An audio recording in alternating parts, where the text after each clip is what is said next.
Welcome back to the Fellowship of the Gains podcast, where strength meets sanity. I'm Andrew Dettelbach, and today's topic, we're going to be going over back to school. And this topic was very confusing to me because it's called back to school, but we're going to talk about the top 5 myths that you're doing badly with your kids in regards to fitness. Listen, okay, so it's a back to school episode where we're talking about the children because the children are our future.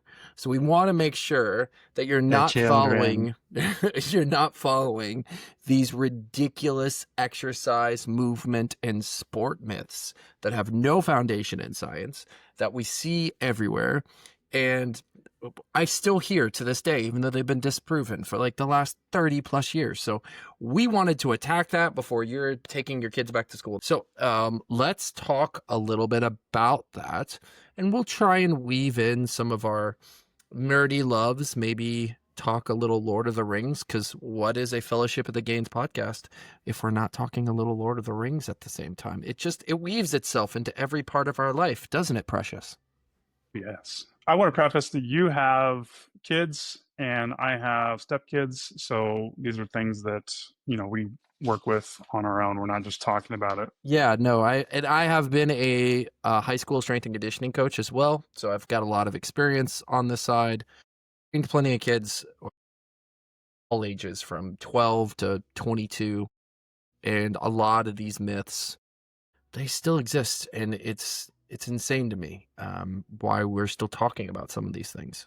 And you have a lot more experience with this than I do. So my whole realm is pain, usually people over the age of like 20. So you have a lot more expertise in regards to training kids. Well, the nice thing about this, and Andrew and I talked about this before, but the nice thing about this topic is the fact that it's founded in science. And so if you understand the human body just a little bit, when you hear a myth like myth number 1 that we're going to talk about, you're going to be like, what? That doesn't make any sense. That's not how the human body works. So why would we do that? So, though I have more expertise training kids, the science that surrounds the stuff is, I don't want to say common sense because it doesn't seem like it's common sense, but instead is just, it's applicable to all kids and parents. We understand, hopefully, most of you are doing your best. Let's get into myth number 1. You want to take myth number 1 or you want me to take myth number 1? Sure, I'll take it. So these are going to be broken down into 3 little steps. We're going to talk about the myth, what it is, what the myth is, and then we're going to talk about some alternative ways to go about it and do it correctly. So the first one, strength training will stunt your child's growth. That's not true. I've actually been battling that like with people recently, like, oh, you let your kids do, like, we have a kids barbell in the gym. I think it's 5 pounds. We have another one that's 15 pounds. They're like, oh, you let them lift weights? I'm like, guys, they're going and picking up like this rock over here that's 30 pounds and you're concerned about this 15-pound setup right here? Like, kids experience more force on their joints landing from jumping off heights the jungle gym than they would with a weight in their hand squatting up and down. Like, what? This is a common sense one that really bugs me. And no, producer Kevin, I'm not going on a rant here, but just look with your eyes. Okay. If you ask your kid to pick up a 20-pound bag of dog food to move inside and then back again, what is wrong with him lifting weights? Tell me. And I think when it comes to like a safety concern, this is true for anyone, it's about progressive overload. So if you're starting with a really heavy weight that you have never trained for, then there's a higher chance of you getting injured. And that goes for anyone of any age. So you start light, you improve the technique and form, and then you add on over many weeks and months, not days. It's a slow progression. Yeah, you're not jumping from, you want to make sure your kid can squat up and down before loading the ability to squat up and down, right? We earn every progression we do in the gym, like Andrew was just talking about with progressive overload.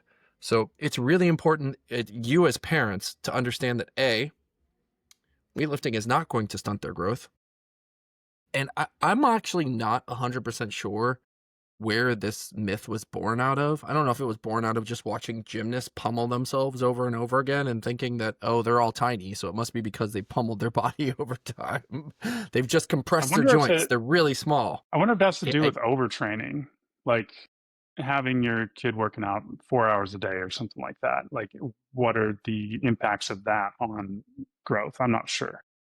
Well, so first of all, let's talk about growth really quickly. So, growth, the analogy I use for people is if you're going to build a wall, you need brick and you need mortar, right? If I'm going to build a brick wall. So I can't just lay brick. I have to have mortar at the same time. And so what the analogy I use for people is, listen, what you do in the weight room is the brick, and what you do when you're outside the weight room is the mortar. So you need both. So the mortar is your nutrition, your recovery, making sure you're eating enough. And then the brick is obviously what you're doing, what you're building when you're in the gym.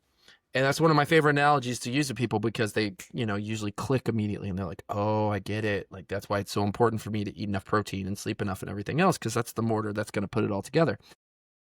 Kids already, most kids that are active who want to exercise, you're usually having problems getting them enough things like protein, for instance. Like, they just want to eat carbohydrates because they're simpler on their taste buds and stuff. So getting them to eat enough protein, getting them to use those things.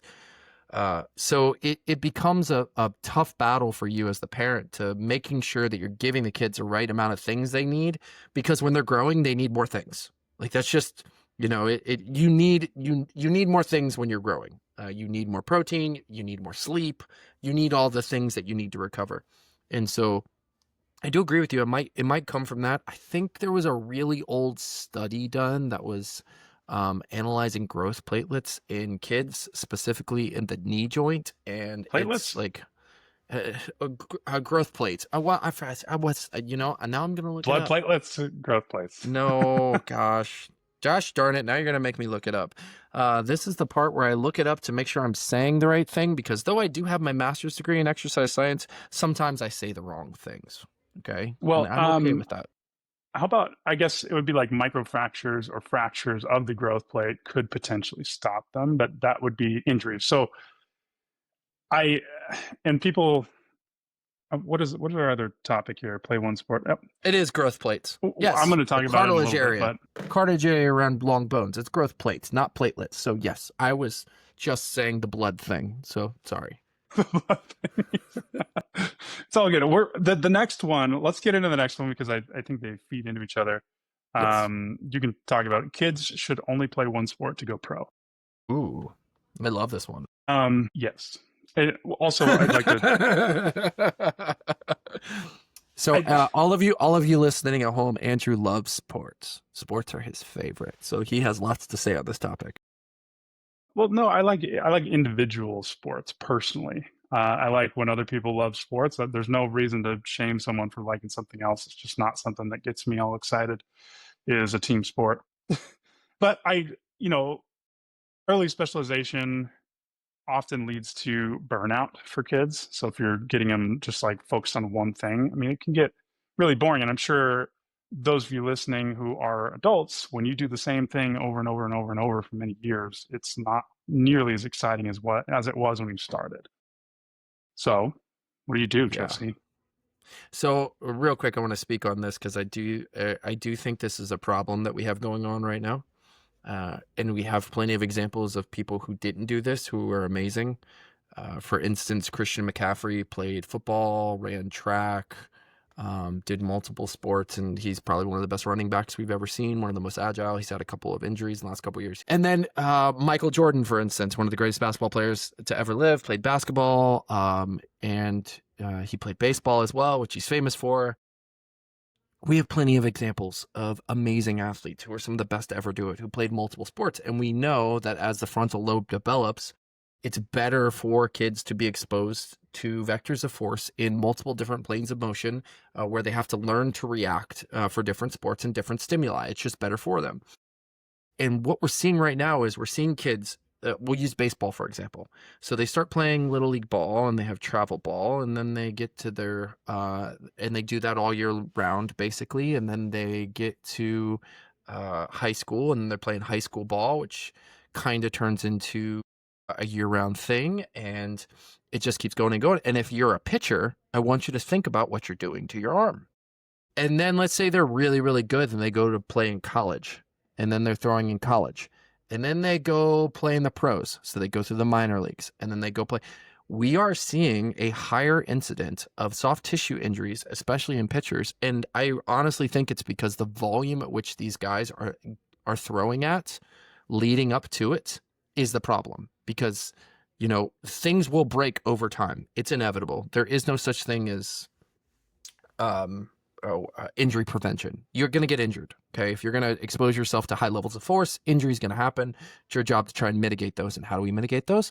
Mitigate those with the right amount of volume, the right amount of training, and the maximum amount of recovery. Exactly. We're seeing it in multiple sports. It's my hypothesis why we're seeing it in basketball right now. We had a huge Achilles bump this year with major athletes with Achilles tears.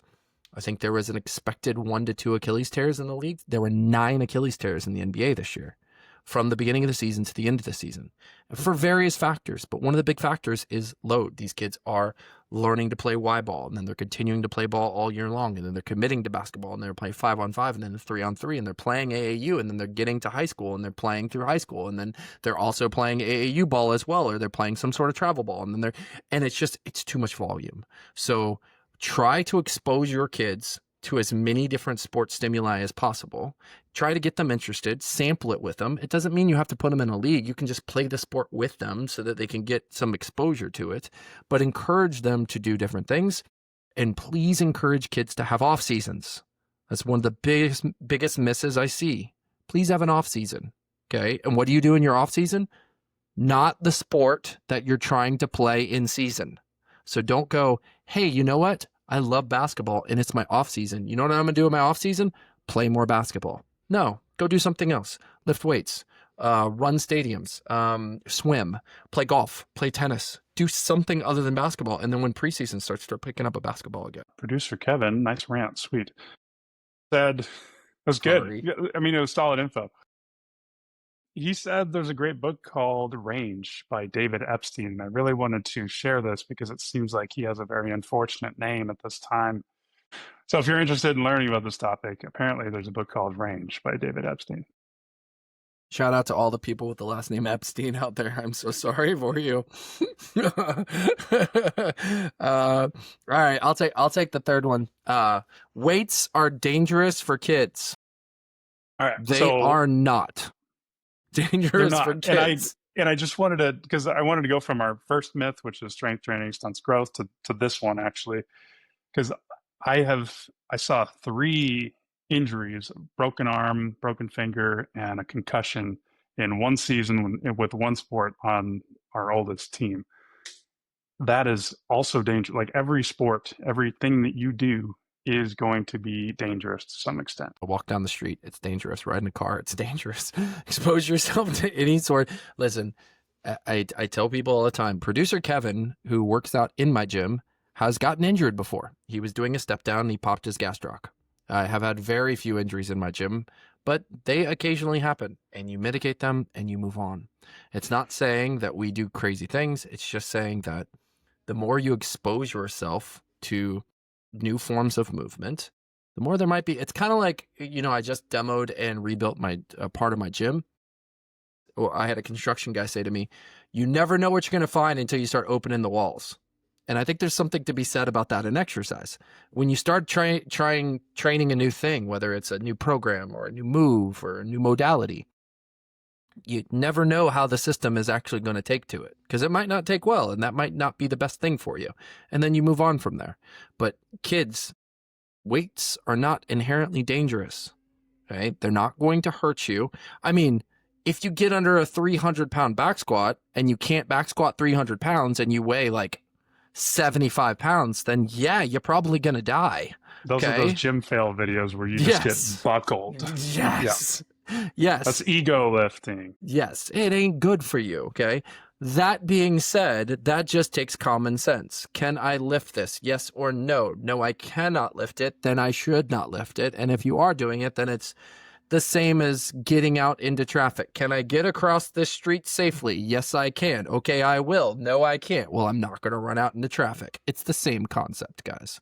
So please, like, I like that. That's fun.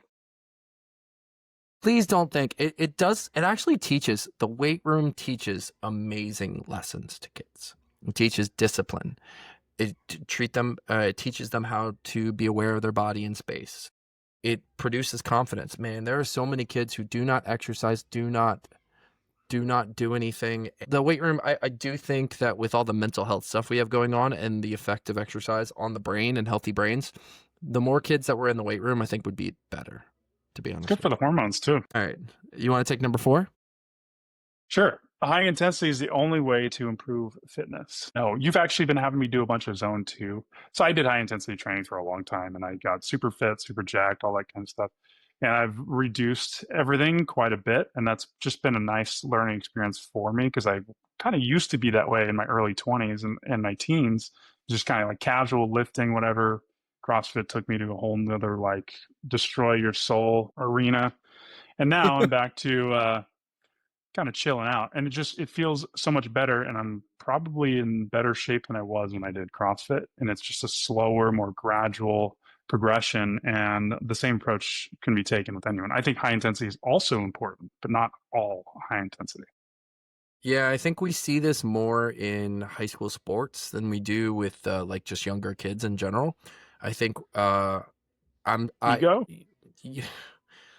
I tend to blame um, people who should not be coaching your children in positions to coach your children because, let's be honest, it's a relatively thankless role that you're not going to be able to get a lot of people to do. Down here in the South, we don't pay our high school coaches pretty much anything, so it's just finding people who want to do it, and they're not always the best people for the job.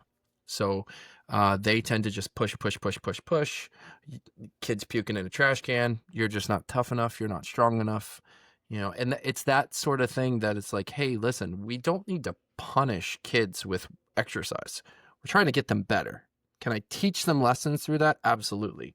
But the idea of, I had a strength coach when I was younger. He used to say, this was his thing. You'll appreciate this, Andrew. When you feel you can't do no more, do 5 more. I was like, that's not always the best advice, right? Like, it's just... I've done that many times. Yeah, exactly. And it's not always the best advice. It can be in context great advice sometimes. If I'm chasing failure sets, let's do it. Like, yeah, that's great. My brain's going to quit before my body does. But we know that HIIT in general has a lot of really good benefits, but we also know that the dosage should be right too. We look at like, what's the minimum effective dose of something? And HIIT we know is about 2 times a week, ideally, for true HIIT training. True HIIT training, which when we talk about true HIIT training, you need rest. Okay?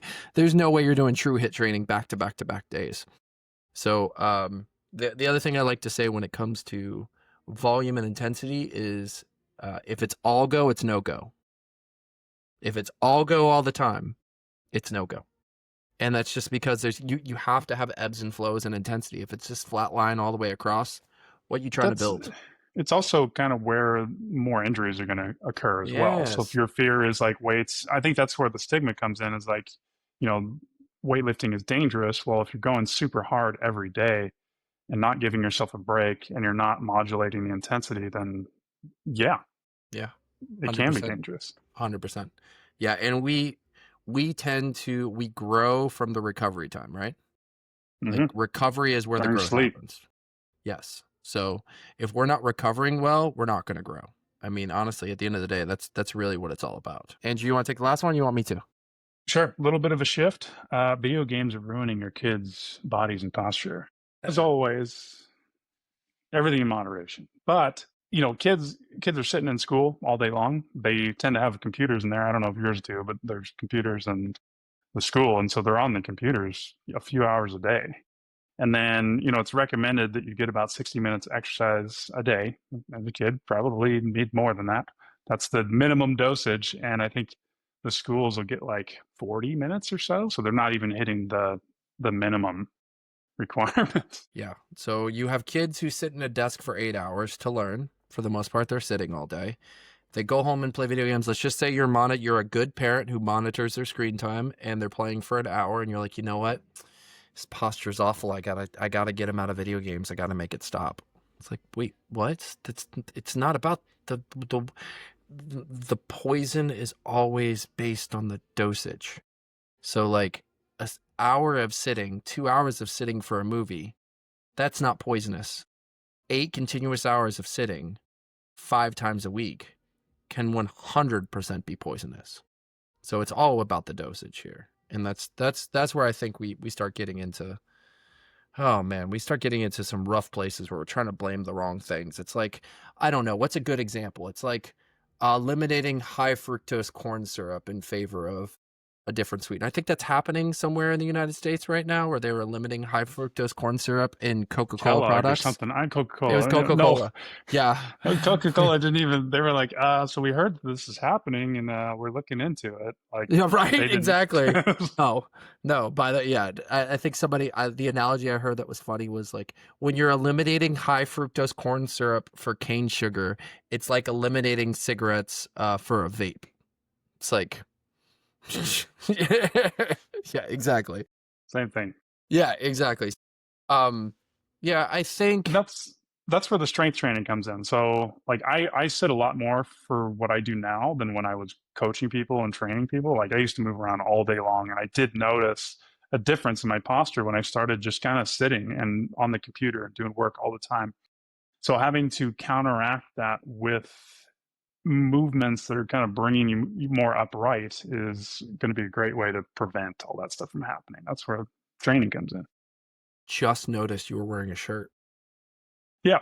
I decided to toss one on for this one about kids and stuff. Hey, maybe some kids will want to listen.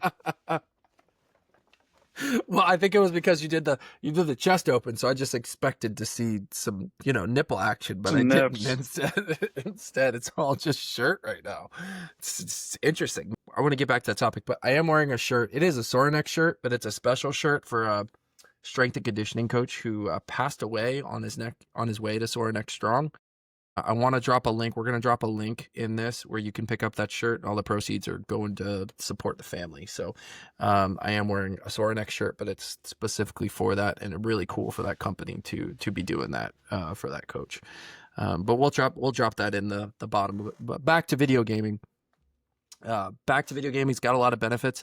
Heck, if you're worried about your kids being ruined from playing video games, just get them a VR headset.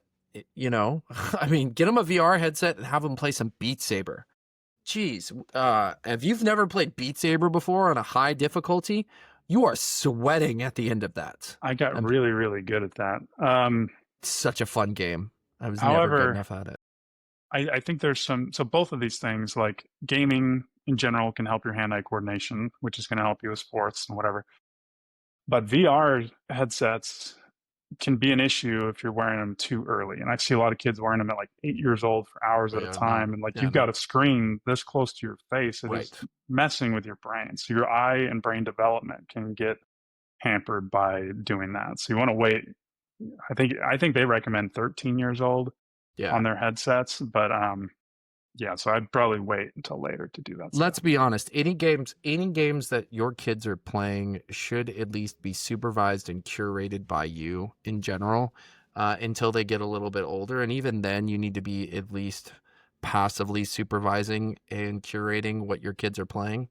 There are rating systems for games on purpose, and that's because of the development of the frontal lobe of these kids, and we don't want to interfere in that. But if you're old enough to have a VR headset, like, get your kid on a VR headset and get them playing Beat Saber. I'm telling you what right now. Like, I keep using that as an example, but that game, you're moving left, you're moving right, your arms are moving, I mean, and it gets going fast, man. Wild game. I absolutely love it. Oh man, so much fun. So much fun. I never had the space, like where my video game systems ever sat, to be able to like play it, but I played it at my buddy's house, and I love VR games. I did one time play a VR game and forget that the world I was in was VR and fell, and it was actually pretty hilarious. Yeah. I leaned on furniture that was not there. Just fell I over. would. So there, have you heard of Astrobot? It's Yes, a yeah, PlayStation yeah, game. So yeah. they had the first VR headset that they made. I that's the one I had, and I would have people stand up right in front of the couch, and the first time you play that game, you have him walk forward, and Mm-hmm. your brain is not Yep. cool. That everyone falls backward.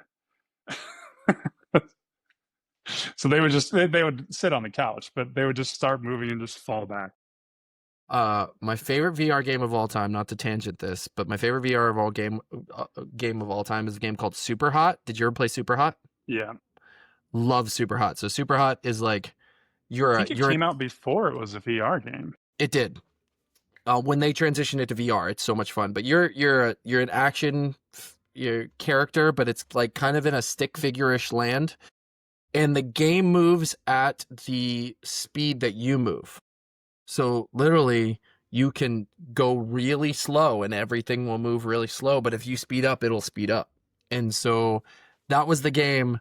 Was like you were trying to. There was a little ledge that I was trying to get up over to shoot some bad guys that were below me. And I came up and I put my arm on the ledge in the game that was not there and just fell Just over. fell. Oh my gosh. my, my Bros blend in two worlds. my best friend was laughing. Last really quick VR anecdote, and this was a shout out to my wife. She was playing VR with us one night where we were all passing the headset around and playing it, and it was the Batman one. So it was the one where you were Batman, you're throwing batarangs and everything. So there was you get to be Batman one where you could grapple and you were solving crimes. And it was really cool. And she was playing. There was a moment where she was inside this cage. There was water all around her, and she was trying to get this thing. You could see her trying to work for it. And Killer Croc jumps out of the water at you, right? That's like the jump scare. And she has the headshot. She goes, "No!"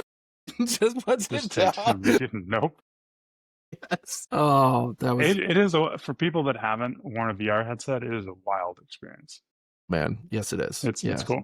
yeah. So, to get back to what we were talking about, What are we talking about? you can game and be healthy at the same time. Just make sure your kids are getting enough outside time. Make sure they are doing some sort of exercise, and then if they want to game, just monitor it and let them game. But it's not the thing that's ruining their bodies. Okay. So one more thing, I guess this could be, I don't know, it's not a myth, just a question. So people in my programs, they're like, going through this pain process, reducing their pain, and they're like, "Can my kids do this?" They're 8 years old. I'm like, don't have them do this. Like, this is not a very uplifting journey. Have them just go outside, go hang from things, swing, jump, off of rocks, whatever. Just like be outside and explore what the body can do with things. And that's generally the feedback I give people, because they're like, their hip mobility is kind of decreasing. I'm like, what are they doing? Are they just sitting Right. around? Like, have them go Right. play outside. You don't need to have like an exercise prescription necessarily.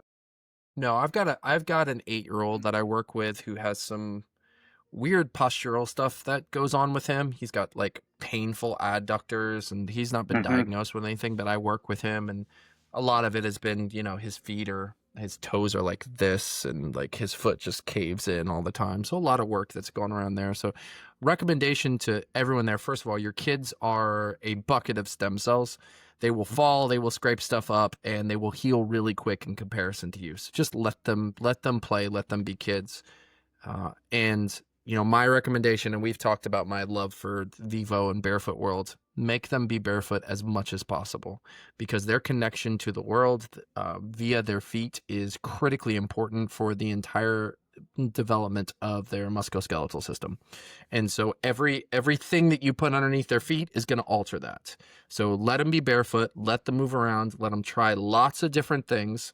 If they don't like something, and I think this is a hard conversation for parents, if your kid doesn't like something out the gate, don't force it on them. But if they like something and it starts to get hard and they want to quit, that's when, in my opinion, you have to step in as a parent and start trying to help them work through the hard things. Because if you're just letting them quit because something gets hard, what is the lesson that you are teaching your child? Hmm. What is it? 100%.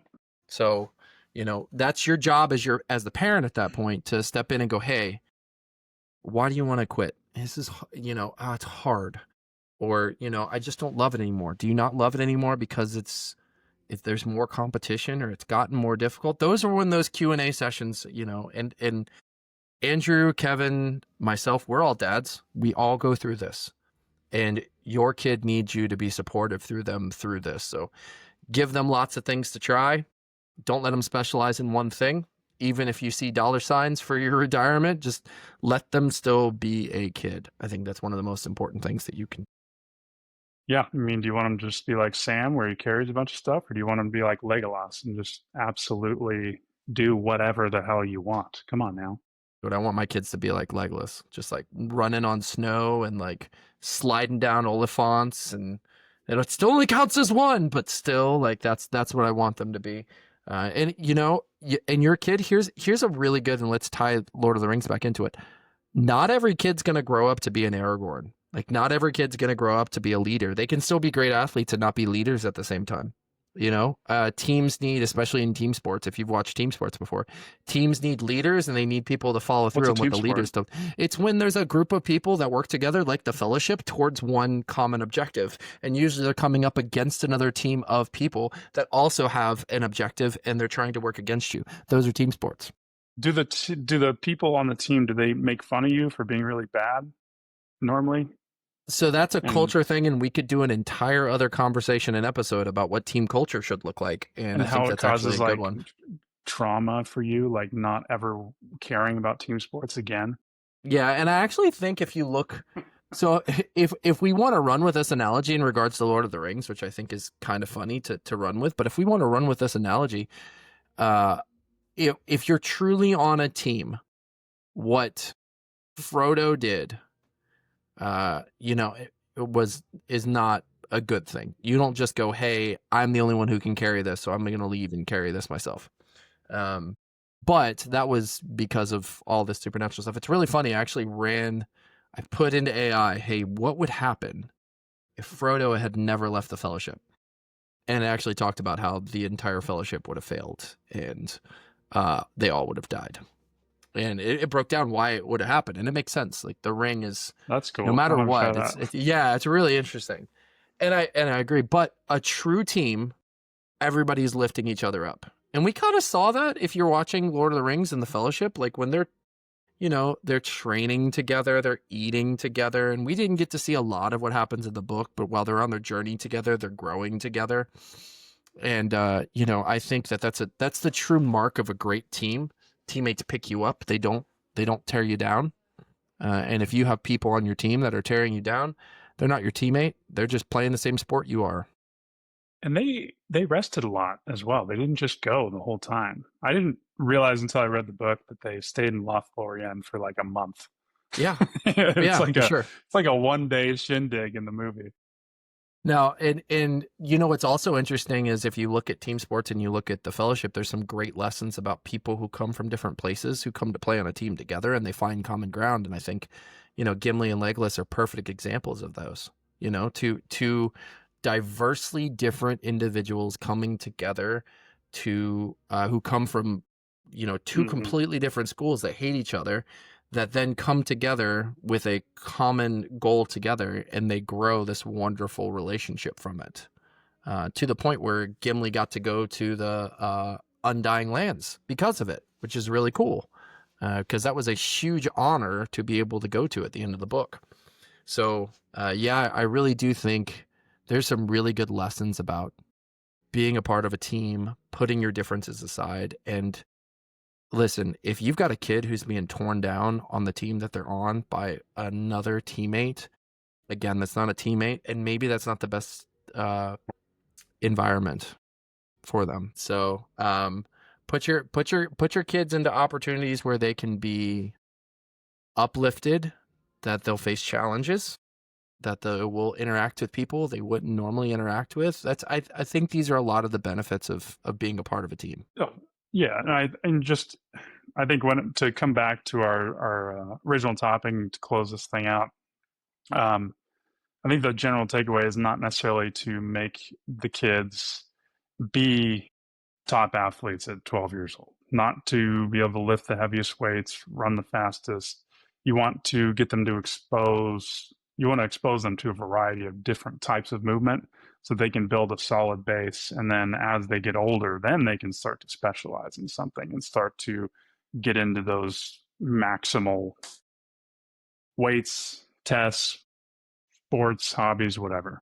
And you know the best way to do that, Andrew, is for you as the parent to be a great example to your kids by being And people do the same who are thing. exercising and working out and exposing yourself to movements. We've got lots of resources. I do with unconventional strength. Andrew does with wealth. If you're experiencing pain, to be able to drive you towards those things so that you don't have to be the one doing it on your own. We can form accountability for you, programs for you, whatever it is that you need. So don't feel like you're doing this alone. We talk a lot about a lot of different topics on here, but I want you all to know the expertise we come from. We also help a lot of people, whether in person for myself and Online for me. virtually for the two of us. So please reach out to us if you are like, hey, you know what? I want to set a better example for my child and I want to start a fitness journey so that they don't grow up as somebody who sees this as an acceptable way to live where I'm unhealthy, in pain, not moving. I want to inspire them to be 100%. better. So yeah, that's a full circle moment right there. That was great.